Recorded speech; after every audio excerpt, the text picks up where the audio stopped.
If you grew up in the 1970s, by today's standards, you probably shouldn't have survived. We slept on the rear window decks of cars, rode bikes with no brakes, and played with toys made of sharp, heavy steel. There were no car seats, no helmets, and definitely no overprotection. But that danger is exactly what molded the most independent and resilient generation in history. Today, let's decode it. What really made growing up in the 70s so special and unforgettable? The rolling playrooms.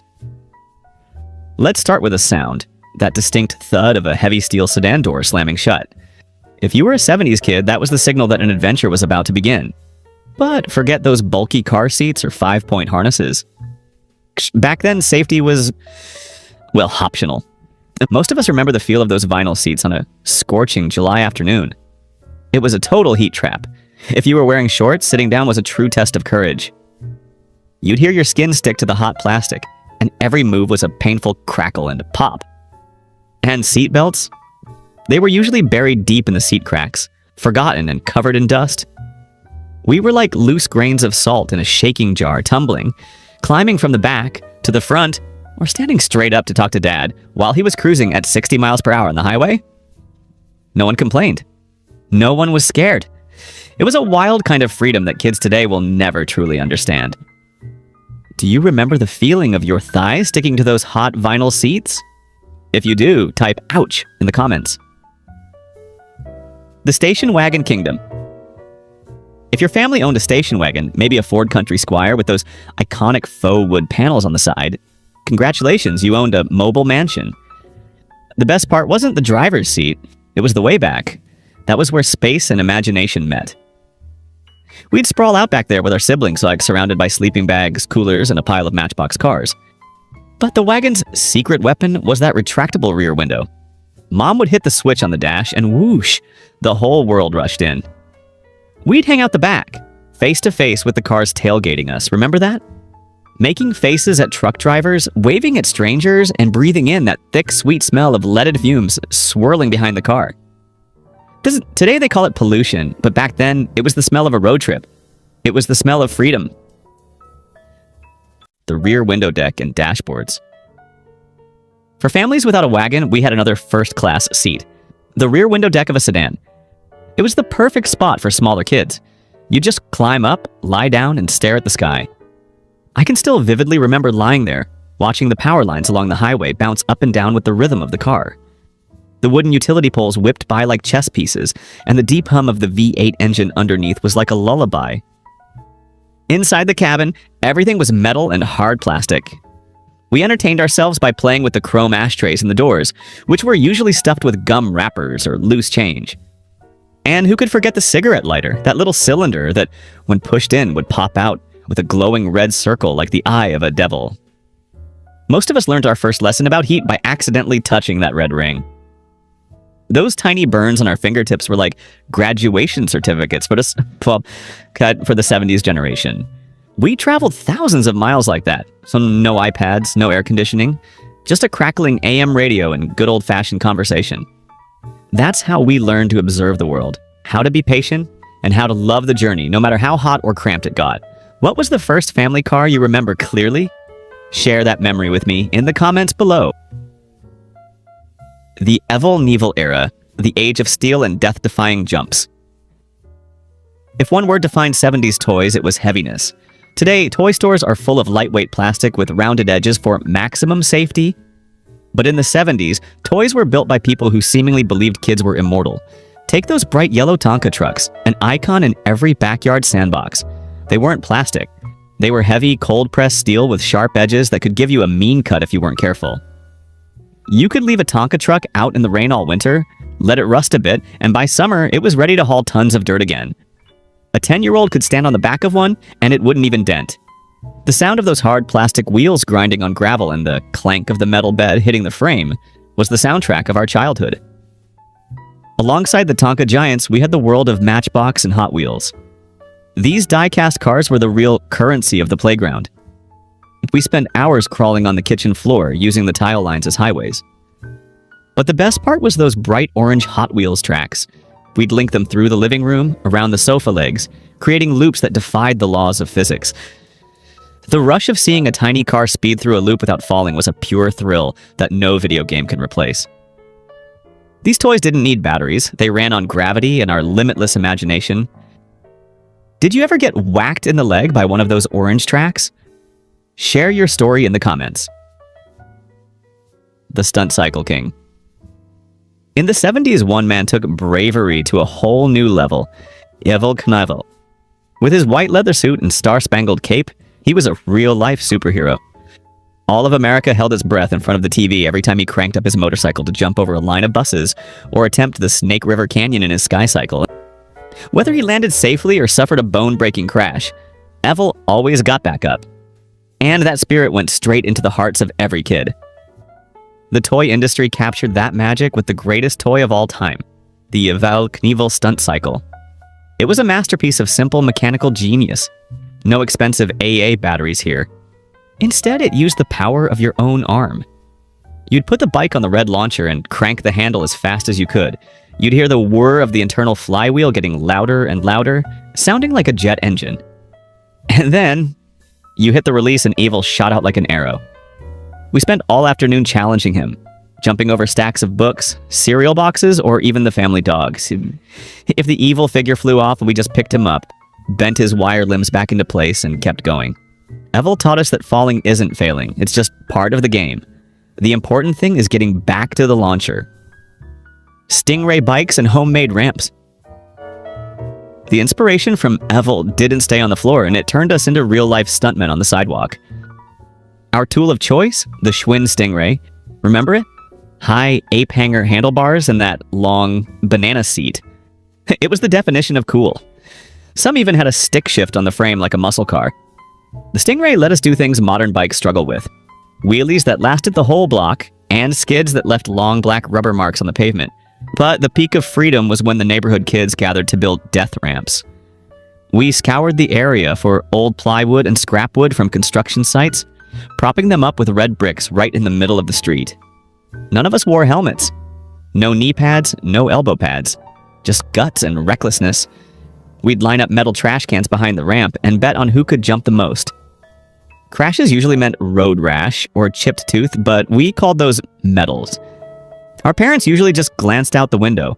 As long as we were still moving, they went back to their coffee. That independence and those scars molded a generation that doesn't fear life's challenges. What was your record for jumping over trash cans? Or did you have a legendary wipeout? Tell us your story. The untamed frontier, the world of the woods. If you grew up in suburban America in the 70s, the world didn't end at your backyard fence. It began where the sidewalk ended and the thick brush opened up. We simply called it the woods. It might have been a vacant lot, an abandoned construction site, or a real forest behind the house. To adults, it was a wasteland of mosquitoes and weeds. To us, it was a new continent waiting to be explored. We spent hours wading through swamps, ankle-deep in mud, hunting for turtles, frogs, and tadpoles. There was a strange satisfaction in sticking your hand into murky water and pulling out a wiggling treasure. We didn't have phones for photos or GPS for navigation, we only had our instincts. Remember walking through briars, tearing your clothes, and not even caring? The only thing that mattered was seeing where that trail led. An old railroad track, a quarry, or a secret stream no one had ever seen. That's how we learned about nature. Not from books, but through bug bites and the cool feel of mud under our feet. Did you have a secret woods growing up? Was it a real forest or just an empty lot at the end of the street? Let us know. Secret forts and tree houses. Once we found the perfect spot, the mission for every neighborhood gang was to build a base. These forts weren't bought at a store, they were built with sweat, ingenuity, and things we borrowed. We'd scavenge construction sites for scrap wood, a discarded plywood, and rusty nails. Building a fort was our first lesson in architecture and civil engineering. Some lucky kids had actual tree houses with rope ladders. Others were happy with dirt bunkers or tents made of branches and old tarps. These forts were where we held secret meetings, planned battles with the next neighborhood over, or just hid from grown-ups. Inside those rickety walls, we felt like kings. No TV, no games, just the wind in the leaves and the laughter of best friends. Those shacks might not have survived a heavy rain, but the memories of independence and friendship they created have lasted a lifetime. Forgotten treasures. The woods in the 70s were like a museum of forgotten things. You never knew what you'd find. Sometimes it was an old tire half buried in the mud, which immediately became a swing. Sometimes it was rusted pull-top beer cans from the 60s, or even the skeleton of a stripped-down car that was now home to squirrels. But there was one specific treasure almost every 70s kid stumbled upon, a stack of old yellowed magazines, usually Playboy or something similar, hidden under a rock or in a hollow tree. It was a window into the curious, forbidden world of adults. We'd huddle together, looking and keeping watch like we were pulling off the heist of the century. The woods were also where we learned to face our fears. Stories of boogeymen or hermits lurking in the trees always crept into our minds as it got dark. But the most important rule of the 70s was, be home before the streetlights come on. When you heard that distant call or saw the first yellow glow at the end of the block, you knew the adventure was over. We'd walk out of the woods with dirty clothes and leaves in our hair, but with souls full of freedom and stories for tomorrow. What was the strangest thing you ever found while exploring the woods? Tell me in the comments. The 70s neighborhood, community, and the open road. And if there's one thing that makes the 70s completely different from today's world of closed doors and smart doorbells, it was openness. Back then, fences between houses felt like a formality. We lived in an ecosystem where everyone knew your name, your dog's name, and exactly who baked the best cookies on the block. Remember how you'd ask a friend to play? No texting, no calling ahead. You just hopped on your bike, rode to their yard, and knocked on the door. Or even simpler, you just looked down the street. If you saw a pile of bikes in a front yard, you knew exactly where the headquarters for the day was. Our parents were the same. Back doors were rarely locked, and neighbors would drop by to borrow a cup of sugar or chat over coffee for hours. There was a total trust in the community. If you scraped your knee at the end of the street, any mom living there would grab a Band-Aid and some mercurochrome to fix you up like you were her own. We were raised by the whole village, and that connection gave us a sense of security, even as we wandered all day. Do you remember the name of your best friend from your old street? Type their name here as a tribute to those beautiful 70s friendships. Block parties and roller skates. In the 70s, streets weren't just for cars, they were the stage for the biggest community events, block parties. Imagine a Saturday morning where the city gave permission to close both ends of the street. Suddenly, the asphalt became a giant park. Folding tables came out, covered in red and white checkered cloths. The smell of BBQ from charcoal grills filled the air, mixing with the scent of soda and cold beer in ice-filled coolers. While adults talked economics or politics, we, the kids, truly owned the road. This was the reign of those metal roller skates that clamped directly onto your shoes. The sound of those wheels grinding on dry pavement was unmistakable. We'd skate, race bikes, or play hide-and-seek among the parked cars. These parties lasted from noon until late at night, where the lines between families disappeared, leaving only the laughter of a real community. Street sports. When there wasn't a party, the street was still our stadium. Every afternoon after school, an epic match would break out right on the road. It might be street hockey with old wooden sticks and an orange plastic ball, where the storm drains served as goals. Or backyard baseball, where the bat was sometimes just a piece of wood, and the ball was anything that could fly. The best part of 70s street sports was that they were self-governed. No referees, no coaches, and definitely no parents screaming from the sidelines. We made the rules, and we settled our own arguments about whether a ball was out through heated debates. We learned how to negotiate, how to handle losing, and how to respect an opponent. And when those yellow streetlights flickered on, that was the signal for the final overtime. We'd disperse reluctantly, wheeling our bikes home, still buzzing from the game. Those games didn't have trophies, but they taught us life lessons no classroom ever could. What was your favorite street sport? Share your best memories with us. The sounds and flavors, tunes and tastes of the era. If there was a sacred time for 70s kids, it was Saturday morning. While parents were still sleeping, we were already up, sneaking into the living room in our flannel pajamas. The first task? Approaching that giant wood-cased TV. A piece of furniture heavier than any electronic device today. Remember the click-click of the channel knob? We didn't have remotes. We were the remotes for our parents. And to fix the static, we'd wrap tin foil around the rabbit ears and tilt them at the craziest angles. When the screen flickered to life, a magical world opened up. It was time for Scooby-Doo, the Pink Panther, Super Friends, or the Flintstones. We sprawled on the carpet, eyes glued to the screen, lost in colorful adventures. It was the only time all week the TV belonged to the kids. No news about the economy, no politics, just laughter and immortal characters. That image of kids on the floor, the blue light reflecting on their faces, is the truest picture of a 1970s Saturday morning. The junk food era.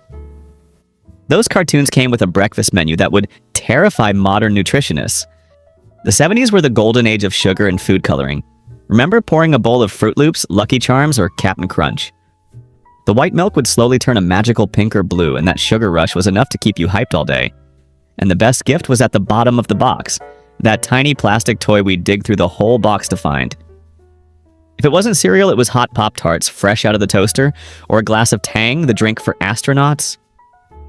For dinner, nothing was cooler than sitting in front of the TV with a TV dinner.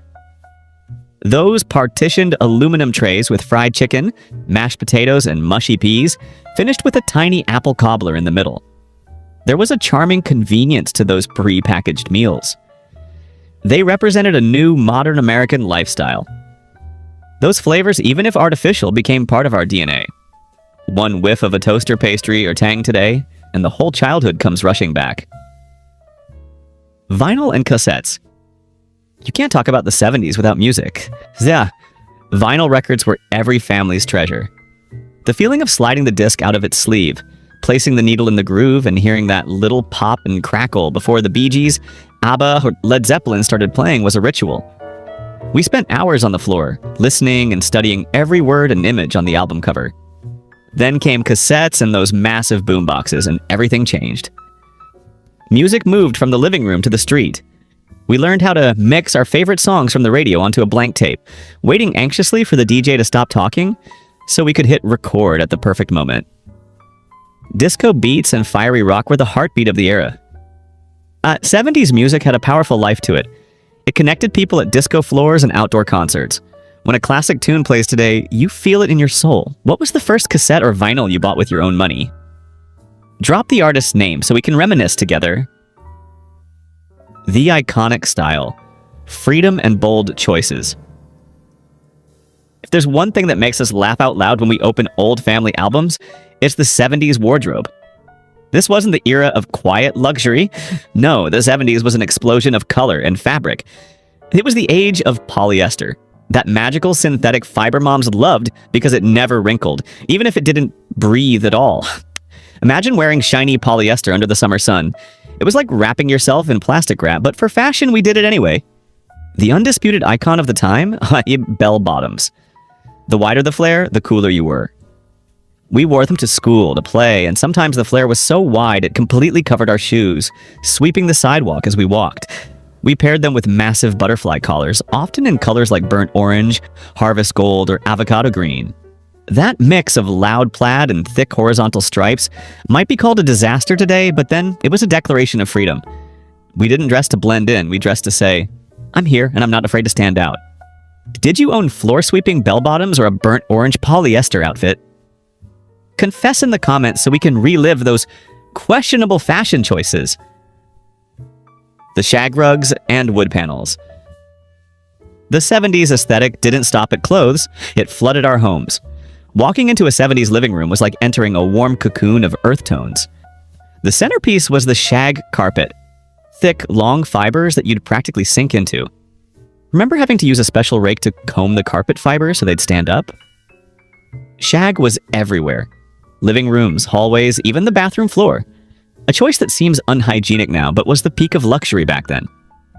Its walls were often covered in dark wood paneling, making it feel like we lived in a cozy ship's cabin. Under the dim yellow light of giant ceramic lamps, everything felt mysterious and still. We sat on bean-bag chairs. Those things where once you sank in, you needed the whole family's help to get back up. 70s living wasn't sleek. It was a mix of natural and man-made, from red plastic rotary phones to macrame wall hangings. It was a place that hugged your family memories in a uniquely familiar atmosphere. High hair and sideburns. Finally, we can't forget the crown of every 70s person, the hair. Blow dryers and hairspray became the most powerful tools in the house. Women worshipped the Farrah Fawcett look, layered hair feathered back into bouncy waves. Young girls spent hours with giant rollers to get that volume. And for the boys, almost every kid had a mushroom cut, or bangs cut perfectly straight by mom with kitchen scissors at the dinner table. For men, the 70s was the era of ruggedness, with thick beards and especially long sideburns that reached down to the jawline. Hair didn't need to be neat, it needed to be big. Long hair or an afro proved you were keeping up with the times. We'd love those huge plastic-framed glasses that covered half our faces. The 70s look was proof of a passionate generation ready to experiment and never be boxed in. Looking at those old yearbook photos, we don't see outdated styles. We see our bright, proud youth. A different kind of parenting, discipline and independence. Today we have helicopter parents, but in the 70s we were free-range kids. Our parents had a simple philosophy: go outside and play and don't come home until the streetlights come on. We walked to school alone from a very young age, crossing busy roads without a hand to hold. Hungry in the afternoon? You went to the kitchen, grabbed a loaf of bread, and smeared peanut butter on it yourself. No one pre-cut fruit or prepared fancy snacks. That lack of supervision wasn't neglect. It was a gift of trust. That freedom forced us to observe, navigate, and take responsibility. We fixed our own problems. If a bike chain fell off, we put it back on with greasy hands. If we got lost, we learned to ask for directions. The 70s gave us a survival instinct, a quiet confidence that said, no matter what happens, I'll be okay. How old were you when you started walking to school or riding your bike alone? Share the age to see how early our generation became independent. The look and discipline. Don't mistake our freedom for a lack of discipline. 70s parents were strict, but they didn't need long lectures. Remember the look from mom or dad?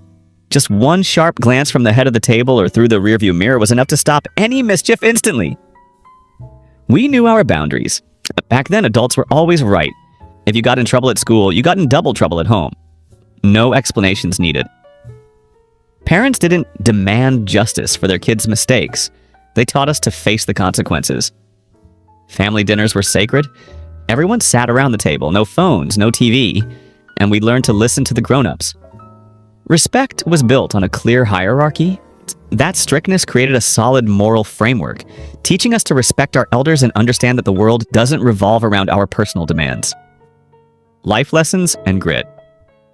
The greatest legacy the 70s left us was grit, resilience.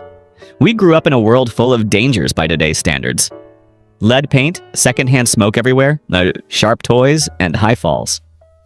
But those bumps taught us that pain is part of growing up. When we fell off a Stingray bike and scraped our knee, Mom didn't rush us to the ER. She washed it with hydrogen peroxide, which hurt more than the fall, slapped on a Band-Aid and said, "Stop crying and go back out to play." We learned that scars heal and failures aren't the end. Our generation didn't need participation trophies to feel valuable. We felt value when we actually won a street baseball game or finished building a wood fort. Our confidence was built on real achievements and overcome hardships. Looking back at the 70s, beyond the toys and music, we remember the process of becoming the resilient, independent adults we are today.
from the 70s you could pass down to today's youth, what would it be?